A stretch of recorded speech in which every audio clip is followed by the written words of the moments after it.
Welcome to our channel. Suraj తన కన్న కొడుకని నిజం తెలుసుకున్న మాలిని చెంప పగలకొట్టి ఇంట్లో నుంచి గెంటేసిన దక్షిణామూర్తి.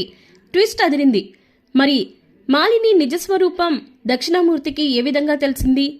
మాలిని సూరజ్ తన కన్న కొడుకనే విషయం ఏ విధంగా తెలుసుకుంది అనే విషయాలు తెలియాలి అంటే ఈ వీడియోని పూర్తిగా స్కిప్ చేయకుండా చూసేయండి. ఇక వీడియోలోకి వెళితే గనక మాలిని అయితే తనలో తానే సూరజ్ గురించి ఆలోచించుకుంటూ ఉంటుంది. అసలు ఈ సూరజ్ ఎవరు, ఏం చేస్తున్నాడు, అసలు శివనారాయణ కుటుంబానికి సూరజ్కి సంబంధం ఏంటి? నేను గతంలో ఈ సూరజ్ని కొనేయాలి అనుకున్నాను, నా వైపు తెప్పించుకొని ఆ శివనారాయణ కుటుంబాన్ని నాశనం చేయాలి అనుకున్నాను. అప్పుడు కూడా సూరజ్ నన్ను కొనడం అంత తేలిక కాదు మేడం, నేను శివనారాయణ కుటుంబానికి చాలా హానెస్ట్గా ఉంటాను అని చెప్పి అన్నాడు. అంత హానెస్ట్గా ఉండే పర్సన్ ఎవరై ఉంటారు? అసలు సూరజ్కి పర్సనల్ లైఫ్ లేదా అని చెప్పేసి ఇంకా తనలో తానే ఆలోచించుకుంటూ ఉంటుంది మాలిని. అసలు ఈ సూరజ్ పర్సనల్ లైఫ్ ఏంటో తెలుసుకుని డబ్బుల పరంగానో లేకపోతే పర్సనల్ లైఫ్లో ఉండే అతని మనుషుల పరంగానో ఏదో ఒక రకంగా సూరజ్ని నా వైపు తెప్పించుకోవాలి, అప్పుడే నేను అనుకున్నది సాధించగలను అని మాలిని ఆలోచిస్తూ ఉంటుంది.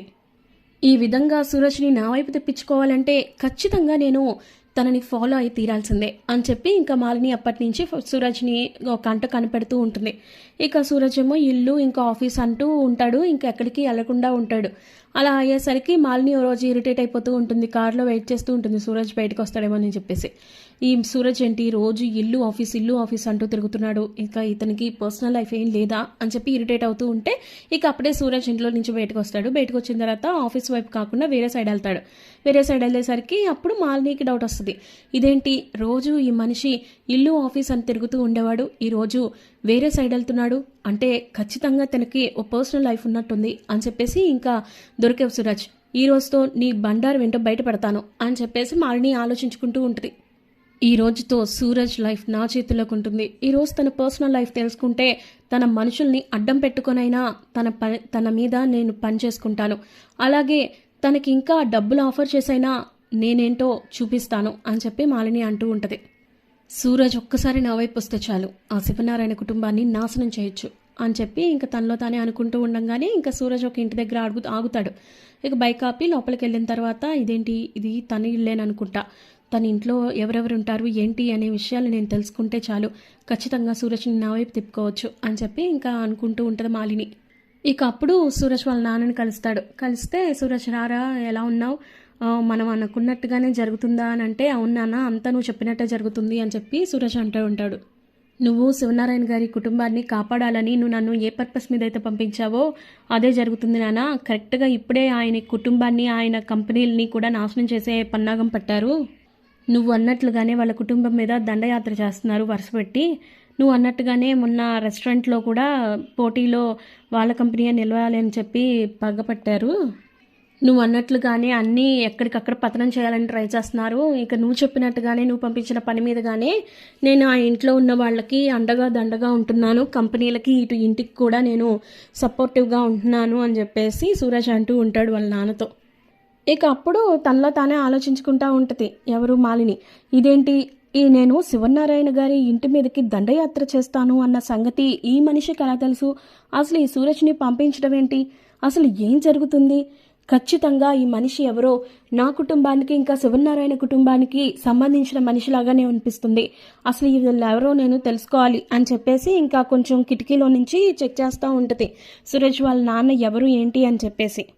చూసేసరికి ఇంకా అది ఎవరో కాదు మాలిని వాళ్ళ హస్బెండ్. అది చూసేసరికి మాలిని ఒక్కసారిగా షాక్లో ఉండిపోతుంది, ఇదేంటి ఈయన బ్రతికే ఉన్నారా అని చెప్పి ఇంకా తనలో తానే ఆలోచించుకుంటూ ఉంటుంది. అంటే సూరజ్ నా కొడుక, నా కన్న కొడుక, వీడు నా కొడుక అని చెప్పేసి ఇంకా మైకంలోనే ఉండిపోతుంది అనమాట, అంత షాక్లో ఉండిపోయేసరికి అసలు ఏం జరుగుతుంది నా జీవితంలో, నా హస్బెండ్ ఇంకా నా కొడుకు బ్రతికే ఉన్నారా అని చెప్పేసి ఒక్కసారిగా ఇంకా షాక్లో ఉండిపోద్ది మాలిని అయితే.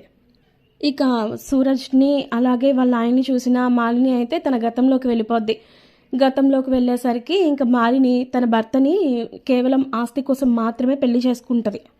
దక్షిణామూర్తి కూతురు సుమిత్ర కదా, ఇంకా సుమిత్ర అలాగే వాళ్ళ అన్నయ్యతో కలిసి సంతోషంగా ఉండడం, తన అన్నయ్య విషయంలో ప్రతి విషయంలోనూ సుమిత్ర ఆడపడుచు కాబట్టి ఆ ఇంటికి చాలా సంతోషంగా కలివిడిగా ఉండడం, తన భర్తతో కలిసి రావడం ఇలా అన్నీ చూసి మాలినికి అస్సలు నచ్చకపోయేసరికి, లేదు నేను ఈ ఆశని దక్కించుకోవాలంటే ఈ సుమిత్రని ఇంటి నుంచి దూరం చేయాలి, ఖచ్చితంగా దూరం చేయగలిగితే మాత్రమే నేను అనుకున్నది సాధించగలను అని మాలిని ఆలోచించుకుంటూ ఉంటుంది. ఇక ఆ రకంగా దశరథ్ చక్కగా సుమిత్ర వీళ్ళందరూ ఇంటికి రావడం, శివనారాయణ కూడా దక్షిణామూర్తికి ప్రాణ స్నేహితుడు అవడంతో వాళ్ళిద్దరూ కలిసి ఉండడం ఇలాంటివి చూసి మాలిని అయితే ఈ ఫ్యామిలీస్ని విడగొడితే మాత్రమే నేను అనుకున్న సాధించగలను అని చెప్పి అప్పటి నుంచి చాలా రకాలుగా ప్రయత్నిస్తూ ఉంటుంది మాలిని అయితే. ఇక శివనారాయణని దక్షిణామూర్తి దృష్టిలో ఎలా అయినా సరే చెడు చేసేయాలి, అలా మాత్రమే నేను ఈ సుమిత్రని కూడా ఇంటికి దూరం చేసేయచ్చు అని చెప్పేసి ఇక అలా అప్పటి నుంచి చాలా రకాల ప్రయత్నాలు చేస్తూనే ఉంటుంది. ఇక మెల్లమెల్లగా చాలా సందర్భాలలో ఇంకా శివనారాయణ చెడు వ్యక్తి కేవలం ఆస్తి కోసం మాత్రమే తన కొడుకుకి దక్షిణామూర్తి కూతుర్నిచ్చి పెళ్లి చేశాడు అని చెప్పేసి మాలిని స్లోగా ఇంజెక్ట్ చేస్తూ ఉంటుంది, స్లో పాయిజన్ లాగా రోజు అన్నీ. మొదట్లో దక్షిణామూర్తి నమ్మేవాడు కాదు. కాకపోతే ఏంటి అంటే ఒకరోజు ఇక సుమిత్రని బాధలు పెడుతున్నారు శివనారాయణ ఫ్యామిలీలో, ఆ పిల్లని చాలా దారుణంగా ట్రీట్ చేస్తున్నారు అది ఇది అని చెప్పేసి మాలిని చెప్పుద్ది. దాంతో ఇంకా కొంచెం దక్షిణామూర్తికి కోపం వస్తుంది. కోపం వచ్చి ఏంటిది నా కూతుర్ని కేవలం ఆస్తి కోసమే పెళ్లి చేసుకున్నాడా ఏంటి అని చెప్పేసి ఓ రోజు అడిగేసరికి శివనారాయణకి కోపం వస్తుంది. ఏంట్రా నువ్వు నన్నే అనుమానిస్తున్నావా, నీ కూతుర్ని నేను ఆస్తి కోసం చేసుకున్నానా, నా బాబుకి నీ కూతురు నా కోడలు అయితే సంతోషంగా ఉంటుంది నా కుటుంబం అని చెప్పి ఆశపడ్డాను, కానీ నువ్వేం ఇలా మాట్లాడుతున్నావు అని చెప్పేసి తిట్టి ఇంక కొన్నాళ్ళు మాట్లాడుకోకుండా ఉండడమే మంచిది అని చెప్పేసి దక్షిణామూర్తి అలాగే శివనారాయణ ఇక దూరంగా ఉంటారు. దూరంగా ఉండేసరికి ఇంక ఈ విషయాలన్నీ కూడా మాలిని భర్తకు తెలిసిపోయి అసలు నువ్వు ఇంత నీచురాలివి అనుకోలేదు, నేను రెండు పచ్చగా ఉన్న కుటుంబాలని నాశనం చేయడానికి నువ్వు కంకణం కట్టుకున్నట్టున్నావు, నిజానికి ఆస్తి కోసం అంతలాగా ఆశపడింది శివనారాయణ మావయ్య కాదు, నువ్వు ఇంత దారుణంగా బిహేవ్ చేస్తావా, నా చెల్లెల్ని నా ఇంటికి దూరం చేస్తావా అని చెప్పేసి అంటూ ఉంటే ఇంకప్పుడు ఇక మాలిని అయితే కాళ్ళవే పడిపోయి నన్ను క్షమించండి, నేను తప్పు చేశాను, నాకు ఆ విషయం అర్థమవుతుంది, నన్ను నిజంగా క్షమించండి, నేను ఇంకెప్పుడు ఈ పొరపాటు చేయను, నేనే కదా విడదీశాను, నేనే ఈ రెండు కుటుంబాలని కలుపుతాను, నన్ను క్షమించండి, ఇంకెప్పుడు ఇలాంటి తప్పు చేయను అని చెప్పేసి ఇంకా పదే ప్రాధేయపడతా ఉంటుంది. ప్రాధేయపడితే ఇంకా అప్పుడే కళ్ళు తిరిగి పడిపోయేసరికి ఇంకా తెలిసిద్ది అనమాట మాలిని ప్రెగ్నెంట్ అని చెప్పి. ఇక ఆ విషయం తెలియడంతో ఇంకా మాలిని భర్త కూడా ఏం మాట్లాడు, దక్షిణామూర్తి కూడా చాలా సంతోషంగా ఉంటాడు. ఇంటికి వారసుడు వస్తున్నాడు మాలిని, నీవే ఇంకా ఈ ఇంటిని చూసుకోవాలి అని చెప్పి ఇంటి తాళాలు కూడా ఇచ్చేస్తాడు.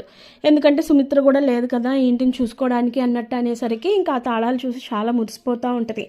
ఈ విషయంలో నేను ఇంకా అస్సలు ఆలస్యం చేయకూడదు, ఇక ఖచ్చితంగా మా ఆయనకి నా మీద ఎటువంటి అనుమానం రాకుండా బిహేవ్ చేయాలి అని చెప్పేసి మాలిని ఆలోచించుకుంటూ ఉండేసరికి ఇంకా ఒకరోజు తనకి ఇంకా నెలలు నిండిన తర్వాత పెయిన్స్ వచ్చేటప్పటికి ఇంకా హాస్పిటల్ అడ్మిట్ చేసేసరికి అసలు ఏం జరుగుతుంది ఏంటి అని ఇంకా టెన్షన్ పడిపోతుంటే ఇక అప్పుడు దక్షిణామూర్తి సుమిత్ర లేదు, అయ్యో సుమిత్ర ఈ టైంలో ఉండుంటే అంత సంతోషించేది కదా అని చెప్పి బాధపడుతుంటే, మీరేమీ బాధపడకండి నాన్న, సుమిత్ర వాళ్ళని మన ఇంటికి తీసుకొచ్చే బాధ్యత నాది అని చెప్పేసి అంటూ ఉంటాడు కొడుకు. అన్న తర్వాత ఇక ఈ విషయాలన్నీ కొంచెం వింటది మాలిని. విని ఈ మనిషి మళ్ళీ ఈ రెండు కుటుంబాలని కలిపే ప్రయత్నం చేస్తున్నారు, అలా జరగడానికి వీల్లేదు, అలాగే మావయ్య గారికి నేను చేసిన తప్పుల గురించి కూడా తెలియకూడదు అని చెప్పి ఇక తనలో తానే ఆలోచించుకుంటూ ఉంటుంది. ఇక డెలివరీ అయిన తర్వాత ఇంకా డాక్టర్ ఏమో మాలిని దగ్గరగానే ఇంకా పిల్లోడు కొంచెం అన్కాన్షియస్లో ఉంటుంది, ఇక పిల్లోడు గురించి చెప్తాడు. మీకు మగబిడ్డ పుట్టాడండి, కాకపోతే తనకి కొంచెం ప్రీ మెచ్యూర్ బేబీ అవ్వడం వల్ల తనకి ఆర్గాన్స్ కొంచెం ఏది మిస్ అయ్యిద్ది అనేది మనం చెప్పలేము, అది ఎదిగే కొద్దీ కూడా తెలుసుద్ది కాబట్టి మనం జాగ్రత్తగా చూసుకోవాలి, పిల్లోడిని ఎక్కడికక్కడ అబ్జర్వ్ చేసుకుంటూ ఉండాలి, కానీ ఖచ్చితంగా ఒక అంగవైకల్యం మాత్రం వస్తుంది, అందులో సందేహం లేదు అని చెప్పేసి అనడంతో ఇక మాలిని అయితే చాలా నిరాశపడిపోద్ది. ఏంటిది నేను ఇంత కష్టపడి కనింది, ప్లాన్స్ చేసింది, ఇలా ఒక అంగవైకల్యంతో ఉన్న బాబుని నేను చూసుకోవడానికా, జరగని పని అది, ఎలా అయినా సరే ఈ విషయంలో నేను కాంప్రమైజ్ అయ్యే ప్రసక్తే లేదు, ఇక మా ఆయనకు కూడా నా విషయం తెలిసిపోయింది. అలా తెలిసిపోయి నేను ప్రతిక్షణం భయపడుతూ కూడా ఉండలేను. కాబట్టి ఈ విషయంలో నేను ఒకే దెబ్బకి 2 పెట్టెలు అన్నట్లుగా నా కొడుకుని దూరం చేయాలి, అలాగే నా భర్తను కూడా దూరం చేయాలి. దానికి నా దగ్గర ఉన్న ఒకే ఒక ఆయుధం వాళ్ళిద్దరిని చంపేయడమే అని చెప్పేసి ఇంక మాలిని అయితే చాలా దారుణంగా కుట్ర పన్నిద్ది. ఇక కుట్ర పన్ని ఎందుకంటే మా మావయ్య గారికి కూడా ఈ విషయం తెలిస్తే ఖచ్చితంగా నన్ను క్షమించరు. ముఖ్యంగా తన ప్రాణానికి ప్రాణమైన సుమిత్రని నేను దూరం చేశానని తెలిస్తే అసలు ఊరుకోరు. ఇక మా ఆయన కూడా ఈ విషయాన్ని ఎంతవరకు దాచిపెడతారో నాకు తెలీదు. ఈ ఆస్తిని అంతటినీ కూడా నాకు పోగొట్టుకోవడం ఇష్టం లేదు. ఎలా అయినా సరే ఈ విషయంలో నేను కాంప్రమైజ్ అవ్వను అని చెప్పేసి ఇక తనలో తానే ఆలోచించుకొని మొత్తానికి ఇంకా మాలిని అయితే ప్లాన్ చేసిద్ది. ఇక రౌడీలకి ఫోన్ చేసి ఇంకా వాళ్ళ ఆయన ఫోటో ఇచ్చిద్ది. ఈ మనిషి ఇంటికి వస్తూ ఉంటారు, రోడ్డు మీద ఉంటారు, నువ్వు ఏం చేస్తావో లేదో నాకు తెలీదు, వీళ్ళు మాత్రం ప్రాణాలతో ఉండడానికి వీల్లేదు అని చెప్పేసి అంటూ ఉంటుంది.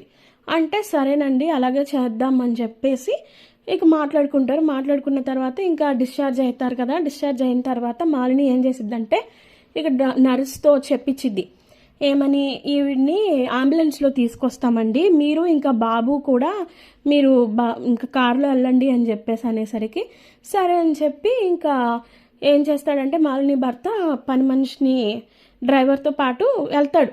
డ్రైవర్ ఏమో డ్రైవ్ చేస్తూ ఉంటే ఇంక ఇతరేమో బాబుని పట్టుకొని కూర్చుంటాడు వెనకాల. బాబుని పట్టుకొని కూర్చునేసరికి ఇంకా లారీ వచ్చి గుద్దేసేసరికి వాళ్ళకి యాక్సిడెంట్ అవడం కూడా ఇంకా చూసిద్ది మాలిని. ఎస్, నేను అనుకున్నది జరిగింది అని చెప్పేసి ఇంక తనలో తానే మురిసిపోతూ ఉంటుంది. కారేమో లోయలో పడిపోతుంది, కొంచెం చిక్కుకుపోతుంది చెట్లలో అలాగా. ఇక అప్పుడే వాళ్ళిద్దరూ బయటపడిన తర్వాత ఇంకా అసలు ఏం అర్థం కాదు మాలిని భర్తకి. అసలు ఏం జరుగుతుంది, ఏంటి యాక్సిడెంట్ ఏంటి, ఇదేదో కావాలని చేసినట్టుంది అని చెప్పేసి ఇంకా ఆలోచించుకొని కొంచెం బ్యాక్గ్రౌండ్లో ఎంక్వైరీ చేస్తాడు. అలాగే వెళ్ళడు, ఇంటికి వెళ్లకుండా ఎంక్వైరీ చేసేసరికి ఇంకప్పుడు దూరం నుంచి అన్నీ గమనిస్తూ ఉంటాడు ఇంట్లో వాళ్ళని. ఇక మాలినిని గమనించేసరికి అసలు విషయం ఏంటి అంటే ఇక మాలినియే ఆ యాక్సిడెంట్ చేయించిందనే విషయం తెలుసుకొని ఇక షాక్ అయ్యి అంటే మాలిని ఇంత క్రూరత్వానికి దిగజారిపోయిందా, నాతో పాటు తన కన్న బిడ్డను కూడా చంపడానికి సిద్ధపడిందంటే ఇది ఆడదే కాదు, అసలు ఇలాంటి దాని దగ్గర నా కొడుకు పెరగడం కూడా నాకు ఇష్టం లేదు, వాడికి అంగవైకల్యం వచ్చినా ఏమొచ్చినా కూడా నేనే చూసుకుంటాను అలా అని చెప్పి ఇప్పుడు నాన్న దగ్గరికి వెళ్ళి ఈ విషయం చెప్పినా రేపొద్దున మా నాన్న ప్రాణాలకు కూడా హాని చేసిద్ది ఆ రాక్షసి. ఎందుకంటే తనకు కావాల్సింది కేవలం ఆస్తి మాత్రమే కాబట్టి ఈ విషయంలో నేను దూరంగా ఉంటే సరిపోతుంది కదా అని చెప్పేసి ఇక ఎలాగో చచ్చిపోయారు అన్న పేరు వచ్చింది కాబట్టి ఇక అలాగే వదిలేసి ఇంకా అందరి దృష్టిలోనూ చనిపోయినట్లుగానే క్రియేట్ అయ్యిద్ది. ఇంకా దక్షిణామూర్తి పూర్తి శోకంలో మునిగిపోతాడు. ఎందుకంటే కన్న కొడుకుతో పాటు ఇంటి వారసుడు కూడా చచ్చిపోయాడు. ఇలా ఎలారా దేవుడా నన్ను ఎందుకు ఇంత శిక్షించావు అని చెప్పేసి బాగా మానసికంగా కుంగిపోయేసరికి మాలిని ఇదే అదును అనుకుని ఇక ఈ విషయంలో ఈ యాక్సిడెంట్ చేయించింది ఎవరో కాదు మావయ్య, ఆ శివనారాయణ, కావాలంటే చూడు నువ్వే అని చెప్పి ఒక రౌడీతో పిలిపించి ఇంటికి ఇంకా నా చేత శివనారాయణ గారే సుపారీ ఇచ్చి ఆ యాక్సిడెంట్ చేయించారండి అని చెప్పి అనేసరికి ఇంకా దక్షిణామూర్తికి మంట వచ్చేస్తుంది. అసలు ఇంత దారుణంగా ఆ శివనారాయణ నా కుటుంబం మీద పగబట్టాడా, నా కూతుర్ని దూరం చేశాడు, ఇప్పుడు నా కొడుకుని దూరం చేశాడు, ఈ ఇంటికి ఒక వారసుడిని కూడా దూరం చేశాడు అని చెప్పేసి ఇంకా శివనారాయణ మీద ఫుల్ ఫైర్ అయిపోయి ఇద్దరు దూరం అయిపోతారు. ఇక ఎంత చెప్పడానికి ప్రయత్నించినా కూడా శివనారాయణని అతని మాటలు కానీ వినిపించుకోరు, సుమిత్ర మాటలు కూడా వినిపించుకోకపోయేసరికి ఇంకా వీళ్ళని బాగు చేసే పరిస్థితి ఎవరికీ లేదు. ఇక వాళ్ళ కర్మ అని చెప్పేసి ఇక సుమిత్ర వాళ్ళ మామయ్య గారిని తీసుకుని ఇంటికి వచ్చేసిద్ది. ఇక దక్షిణామూర్తి మాత్రం ఒంటరిగా అలా మిగిలిపోతూ ఉంటాడు. కానీ అప్పటి నుంచి వీరేంద్ర మాత్రం వీళ్ళని ఫాలో అవుతూనే ఉంటాడు. ఇక కొన్నాళ్ళ పాటు మనం ఈ ఊరు వదిలి వెళ్ళిపోదాం అమ్మా, నాకు ఇక్కడ ఉండబుద్ధి కావట్లేదు అని చెప్పేసి ఇక దక్షిణామూర్తి మాలినిని తీసుకొని ఎస్టేట్లు చూసుకోవడానికి, మొత్తం బిజినెస్ డెవలప్ చేసుకోవడానికి మొత్తానికి తీసుకెళ్ళిపోయేసరికి ఇంకా సరే మావయ్య అని చెప్పేసి ఇంక తను కూడా మాట విన్నట్టు నటించేసి ఇక వెళ్ళిపోయి హ్యాండ్ ఓవర్ చేసేసుకుంటుంది, మెల్లగా అన్నీ హ్యాండ్ ఓవర్ చేసేసుకుంటూ ఉంటుంది. ఇక అప్పుడు మాలిని చేస్తున్న మొత్తం యాక్టివిటీస్ అన్నీ కూడా గమనిస్తూ ఉంటాడు వీరేంద్ర. అయితే గమనిస్తూ ఇంకా సూరజ్ని పెంచుకుంటూ ఉంటాడు. తనని చదివించుకోవడం, దేవుడి దయ వల్ల తనకి ఎలాంటి అంగవైకల్యం రాకపోవడంతో భగవంతుడు నన్ను కరుణించినట్టున్నాడు అని చెప్పేసి హ్యాపీగా ఫీల్ అవుతూ ఉంటాడు. కానీ ఎన్నాళ్ళైనా సరే నిన్ను మాత్రం నీ తల్లికి దగ్గర చేయలేనురా, నీ తల్లి చాలా దారుణమైన మనిషి, అది ఇది అని చెప్పి పాపం బాధపడుతూ ఉంటాడు. ఇక సూరజ్ అలాగ పెరుగుతూ ఉంటాడు. ఇక మొత్తానికి మాలిని వాళ్ళు ఎక్కడికి వెళ్తున్నారు ఏంటి అని ఎప్పటికప్పుడు గమనించుకుంటూనే ఉంటాడు. అలాగే సుమిత్ర వాళ్ళని కూడా గమనించుకుంటూ ఉంటాడు. ఇక ఆ విధంగా మాలిని వాళ్ళు ఎప్పుడైతే మళ్ళీ హైదరాబాద్ వచ్చి ఇక శివనారాయణ కుటుంబం మీద పగ తీర్చుకోవాలి అని చెప్పి చూస్తారో, ఇక అప్పుడు మళ్ళీ వీరేంద్ర అలాగే సూరజ్ కలిసి మళ్ళీ వీళ్ళింటికి వస్తారు. వీళ్ళింటికి వచ్చి ఇంకా మళ్ళీ వాళ్ళు కూడా హైదరాబాద్ వచ్చి వీళ్ళని గమనిస్తూ ఉంటాడు. ఇక ఆ విధంగా మొత్తానికి జరుగుతూ ఉంటే ఇంకా మొత్తానికి ఒకసారి ఇంకా ఒకరోజు సూరజ్కేమో ఆఫీస్ అయిపోద్ది, మొత్తానికి చదువు అయిపోయి నాన్న నాకు పలానా కంపెనీలో జాబ్ వచ్చింది నాన్న అని చెప్పేసి హ్యాపీగా వచ్చి చెప్తాడు. సూరజ్ ఈరోజు నీకు ఒక విషయం చెప్తానురా, ఇది నీ జీవితానికి సంబంధించింది, నీ పుట్టుకకు సంబంధించింది అని చెప్పేసి మొత్తం ఫస్ట్ నుంచి జరిగిందంతా చెప్పుకుంటూ వచ్చేసరికి ఇప్పుడు మనం చేయాల్సింది ఏంటి నాన్న అని అంటే, ఇప్పుడు మనం చేయాల్సింది ఆ శివనారాయణ కుటుంబానికి ఎటువంటి హాని కలగకుండా చేయాలరా, నీ అత్త సుమిత్రకి కూడా నీ సుమిత్ర జీవితానికి అలాగే తన కుటుంబానికి ఎలాంటి హాని కలగకుండా చెయ్యాలరా అని అంటే, సరే నాన్న నువ్వేం చెప్తే అదే చేస్తాను, అయితే నేను ఇప్పుడే శివనారాయణ గారి కంపెనీలో జాబ్ అప్లై చేస్తాను అని చెప్పేసి ఇక ఆ విధంగా అక్కడికి వెళ్ళి మొత్తానికి తనకి ఎవరు లేరని చెప్పడం, వాళ్ళ ఇంట్లోనే స్టే చేయడం, వాళ్ళ కుటుంబాన్ని ఎక్కడికక్కడ రక్షించడం మాలిని నుంచి అని చెప్పేసి అన్నీ చేసుకుంటూ ఉంటాడు. ఇక అలా ప్రజెంట్కి వచ్చేసరికి మాలినికి ఒక్కసారిగా ఇంక దిమ్మ తిరిగిపోయినట్టు ఉంటుంది. అసలు ఏం జరుగుతుంది, సూరజ్ నా కొడుకా అంటే ఇన్నాళ్ళు ఈ మనిషి నా మీద నా గురించి అన్నీ తెలిసి కూడా కేవలం మావయ్య గారికి చెప్పకుండా ఆగారు అంటే ఏదో ప్లాన్ చేస్తున్నారా, లేకపోతే ఏం జరుగుతుంది అసలుకి అని చెప్పేసి ఇక తనలో తానే మదన పడిపోయేసరికి ఇంకా ఏం చేయాలో అర్థం కాదు. ఇప్పుడు ఏం చేయాలి, ఈ విషయాలు మావయ్య గారికి చెప్పే ప్రసక్తే లేదు. కాకపోతే నేను సుమిత్ర గురించి కానీ శివనారాయణ మీదకి కానీ వెళ్తే ఖచ్చితంగా వీళ్ళు నన్ను అడ్డుకునే ప్రయత్నం చేస్తారనమాట. ఇక సూరజ్ని నేను నా వైపుకి తిప్పుకోలేనా, అంటే నేను ఏదన్నా నాటకం ఆడితే ఎస్ నేను ఏదన్నా ప్లాన్ చేయాలి అని చెప్పేసి ఇంక తనలో తానే అనుకుంటా ఉంటుంది. ఇక మరోపక్క సూరజ్ ఏమో మీరేం భయపడకండి నాన్న, నేను ఎవరి ఇదికి లొంగను, ఖచ్చితంగా ఈ విషయంలో మీరు అనుకున్నట్లుగానే సుమిత్ర అత్తయ్య జీవితాన్ని నేను కాపాడుతాను, మీరేమీ వర్రీ అవ్వకండి, అలాగే శివనారాయణ గారి కుటుంబాన్ని కూడా నేను కాపాడుతాను, మీరు కోరుకున్నట్లుగానే జోస్నేని కూడా పెళ్లి చేసుకుంటాను అన్నట్టు మాట్లాడతాడు. ఇక తర్వాత వెళ్ళిపోతాడు. ఇక మరి ఇప్పుడు మాలిని సూరజ్ని తన వైపు తిప్పుకోవడానికి మరో కొత్త నాటకం ఆడబోతుందా, లేదా ఈ విషయం దక్షిణామూర్తికి తెలిస్తే మాలినిని చెంప పగలగొట్టడమే కాకుండా ఇంటి నుంచి కూడా బయటకు గెంటేస్తాడు. మరి ఈ విషయాలన్నీ ఖచ్చితంగా మాలిని నిజస్వరూపం అంతా దక్షిణామూర్తికి తెలియాలి అనుకునేవాళ్ళు కామెంట్ బాక్స్లో ఎస్ అని టైప్ చేసి మా ఛానల్ని ఇక్కడే సబ్స్క్రైబ్ చేయండి. కార్తీక దీపం సీరియల్ అప్కమింగ్ ఎపిసోడ్స్ మీకు ఎప్పటికప్పుడు రీచ్ అవ్వాలి